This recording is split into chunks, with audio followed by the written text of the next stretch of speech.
subscribe and press the bell icon on YouTube app and never miss an update.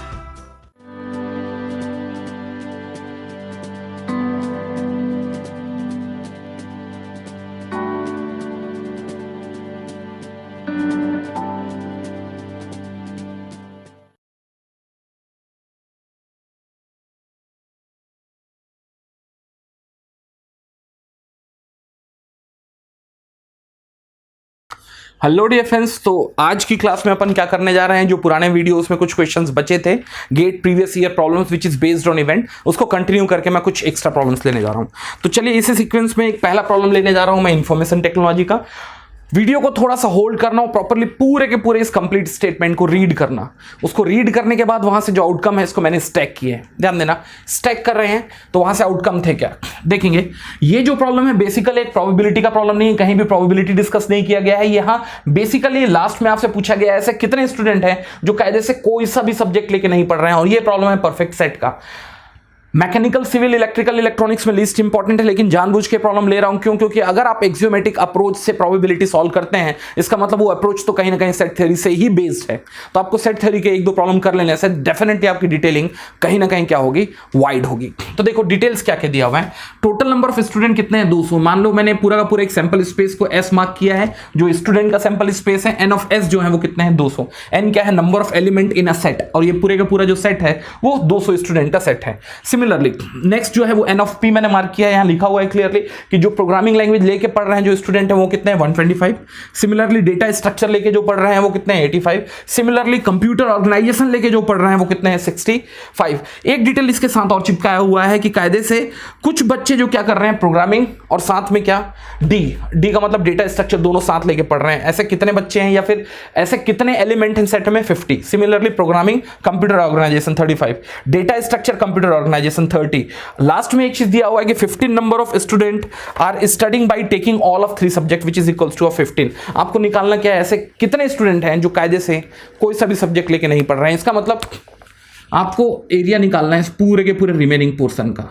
क्यों ना तो ये P में फॉल हुए, ना डी में फॉल हुए, ना सी में फॉल हुए, कुछ ऐसा, ठीक है।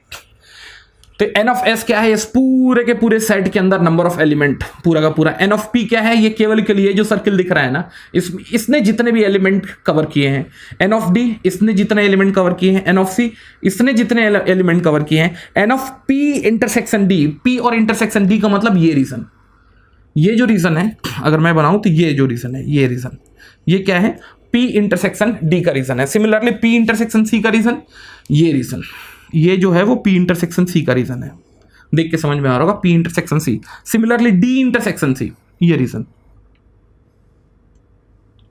ये क्या है, डी इंटरसेक्शन सी का रीजन है। और अगर मैं देखूं P intersection D intersection C, तो कुछ रीजन ऐसा है, ये देखो, कुछ ऐसा और ऐसा, ये रीजन, ठीक है। और मैंने पहले भी बोला था आपको बेसिकली एरिया कौन सा चाहिए, ये पूरे के पूरे जो रीजन है उससे बाहर का रीजन चाहिए। कैसे निकालोगे यार, सबसे पहली बात तो एक चीज ध्यान देना, अगर आपने क्या ऐड किया, सबसे पहले पहला वाला गोला ऐड किया, इसको मैंने लिखा एन ऑफ पी, दूसरा लिखा मैंने एन ऑफ डी, तीसरा लिखा मैंने एन ऑफ सी। अब पंगा ये है, ध्यान देना, एन ऑफ पी में आपने उस हर एक स्टूडेंट को पिक कर लिया जो प्रोग्रामिंग लैंग्वेज से था। P of N of D का मतलब आपने हर एक वो स्टूडेंट को पिक कर लिया जो डेटा स्ट्रक्चर से था।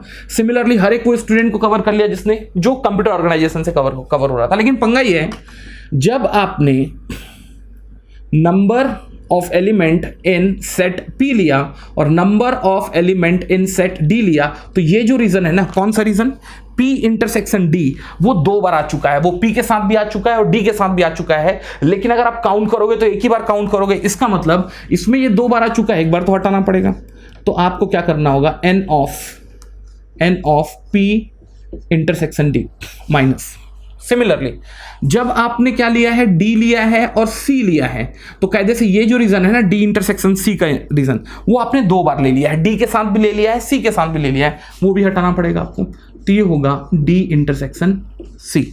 सिमिलरली इस रीजन में आपने प्रोग्रामिंग और कंप्यूटर तो साथ में ऐड किया, लेकिन ये जो रीजन है ना P इंटरसेक्शन C, वो P के साथ भी इंक्लूड हुआ है, C के साथ भी इंक्लूड हुआ है। तो कायदे से एक बार तो रिमूव करना होगा, ये होगा दिस। लेकिन इस पूरे के पूरे पंगे में शायद आपने एक चीज ध्यान नहीं दिया, ये जो रीजन है, कौन सा रीजन बोला जाए, P intersection D intersection C, ये कहीं भी नहीं बचा region. N of P, N of D, N of C, ये तीनों में ये वाला रीजन था।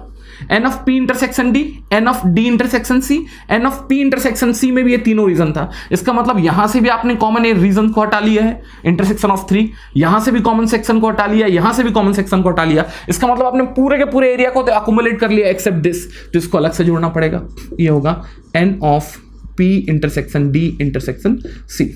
कल के दिन ध्यान देना, ये जो प्रॉब्लम बनेगा वो किसका बनेगा भाई मेरे, ये बनेगा N of P union D union C का, ये। और यही प्रोबेबिलिटी के फॉर्म में भी चेंज हो सकता है। कल के दिन अगर 3 इवेंट की अगर यूनियन की प्रोबेबिलिटी निकालनी होगी तो ये होगा P of P union may be A union B union C, तो ये होगा A B C, ये केवल प्रोबेबिलिटीज में चेंज हो जाएगा। Then probability of A intersection B minus probability of B intersection C, C intersection A, and thereafter plus probability of D A intersection B intersection C। But यहां probability नहीं है, मुझे numbers के बारे में बात करना है। तो N of P, N of D, N of C ये सब दिए हुए हैं, तो इससे आप ये निकाल पाओगे नंबर ऑफ स्टूडेंट जो पढ़ रहे हैं, चाहे वो प्रोग्रामिंग से हो, चाहे वो डेटा स्ट्रक्चर से हो, चाहे कंप्यूटर ऑर्गेनाइजेशन से हो, चाहे 2 से हो, चाहे वो 3 से हो, लेकिन जो पढ़ रहे हैं। लेकिन आपको नंबर इसके लिए चाहिए, आपको नंबर चाहिए जो किसी में नहीं पढ़ रहे हैं। तो 200 में से जो भी इस सेट के पार्ट नहीं होंगे बाय डिफॉल्ट, वो क्या होंगे, इन तीनों में से कोई से भी सब्जेक्ट के स्टूडेंट नहीं होंगे। So here is gonna be 200 minus of, ये पूरा का पूरा डेटा पिक करना होगा। N ऑफ P देखो, N ऑफ P कितना है, 125, 85, then 65, then minus this all 3 datas 50 minus 35 minus 30 plus 15। So यहां से आप आसानी से इसका आंसर निकाल सकते हैं। Let's do that and the answer is gonna be 200 minus 125 minus 85 minus 65 plus 50 plus 35 plus 30 minus 15। The answer is gonna B 25। इसका मतलब 175 स्टूडेंट कुछ ना कुछ तो पढ़ रहे हैं, लेकिन जो बचे 25 स्टूडेंट हैं, they are not having any sort of education at least out of 3 number of subjects. तो इसमें से कोई भी सब्जेक्ट को चूज नहीं किया गया। तो answer is gonna be C. तो कल के दिन यही प्रॉब्लम प्रोबेबिलिटी का भी हो सकता था, आपको नंबर्स की जगह में इनकी प्रोबेबिलिटीज दी हुई हो सकती थी, और वहां अगर आप कैलकुलेशन करते तो ये एन की जगह में, because I am going to talk about the number of element in a certain sample space, यहां मैं इसकी जगह में एन की जगह में पी होता था। फॉर्मूला आप बिल्कुल बाय हार्ट करके रखेंगे व्हाट इट इज। तो आज के बाद से ध्यान रखना, P of A union B union C is equals to P of A plus P of B plus P of C minus of P of A minus of P minus of P plus P। That's what it is. ठीक है, मैंने जानबूझ के problem ले लिया कि अभी तक ये प्रॉब्लम तो सेट थ्योरी के फॉर्म में आया है, कल के दिन प्रोबेबिलिटी में ये प्रॉब्लम आ सकता है जहां 3 क्या है अलग अलग इवेंट्स इन्वॉल्व हैं और शायद आप उनका यूनियन निकालना चाह रहे हैं। So is that part clear? So this is nothing but the answer which is nothing but 25। चलिए, तो इसी सीक्वेंस में अपन नेक्स्ट प्रॉब्लम लेने जा रहे हैं। लिखा हुआ है इसमें problem, the chance of a student passing an exam is 20%। यार सीधे सीधे क्या लिखो, P of P, probability for passing an a certain student an exam is 20%। आगे क्या लिखा हुआ है, the chance of a student passing the exam and getting above 90%। यार एक काम करो, P intersection and getting marks above 90%। Above को 90% को मैंने क्या लिख लिया, 90% यहाँ।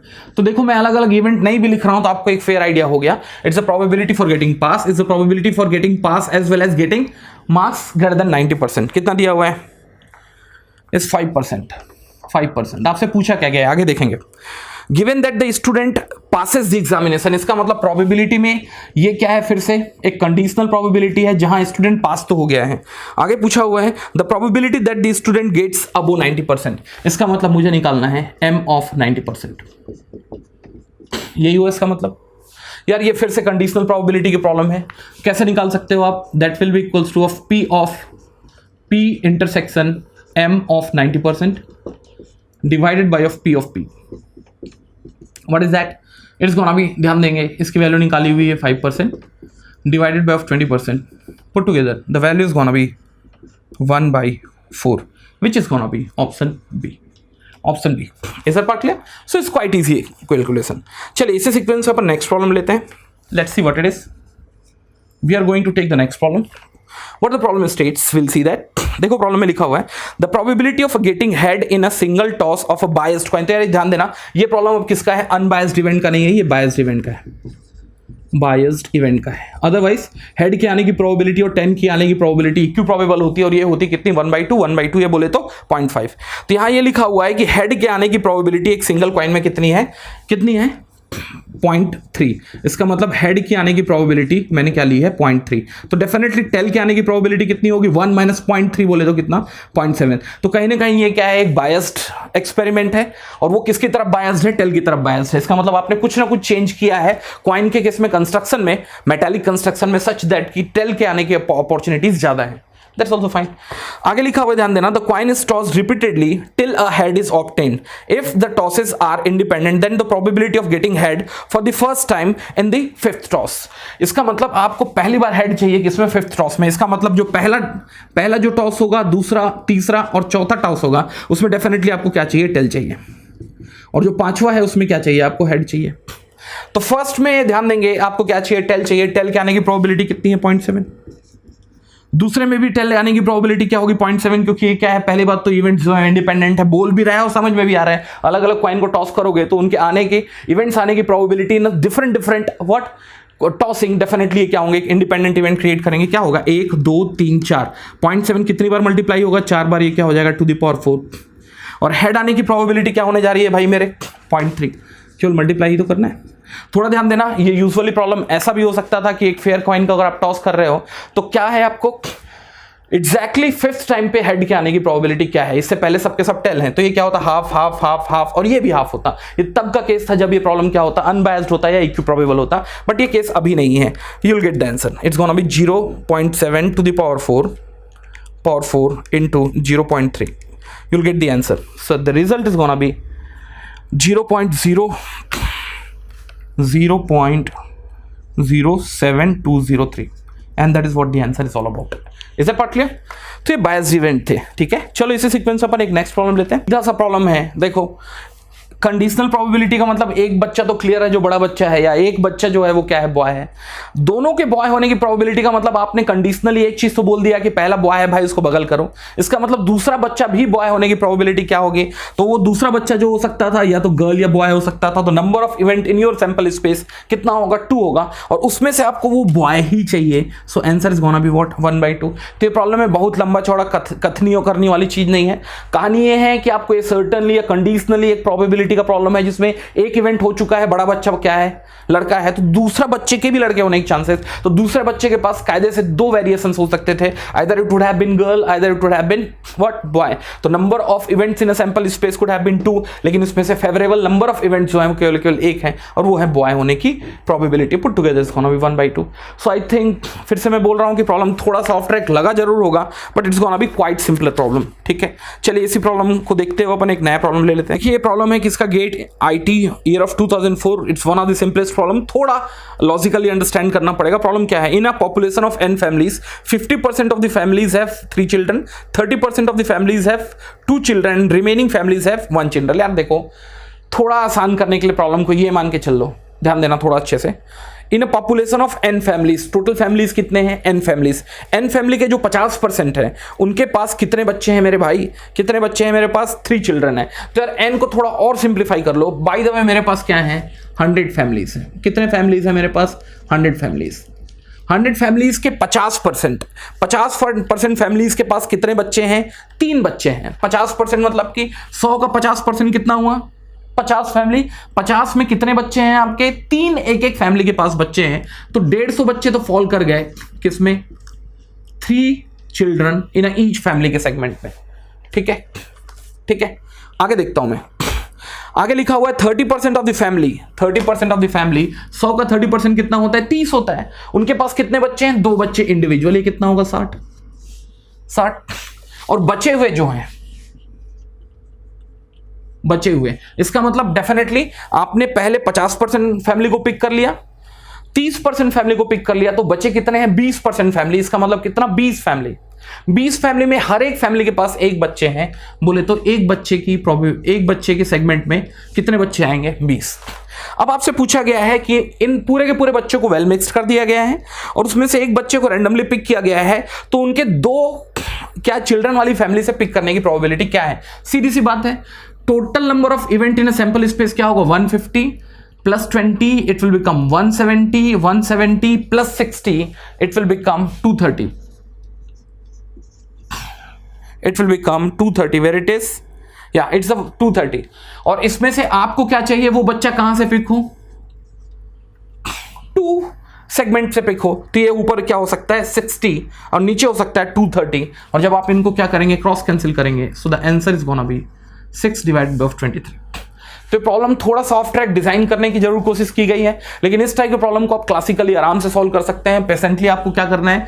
डिटेल्स पढ़ने हैं और उस डिटेल्स से क्या करना है? रिस्पॉन्ड कर। चलिए, तो मेरे को लगता है कि अब आपको ये डिटेल्स क्लियर होंगे। सो नेक्स्ट क्लास में मिलेंगे, ठीक है, नए टॉपिक के साथ। Thank you very much.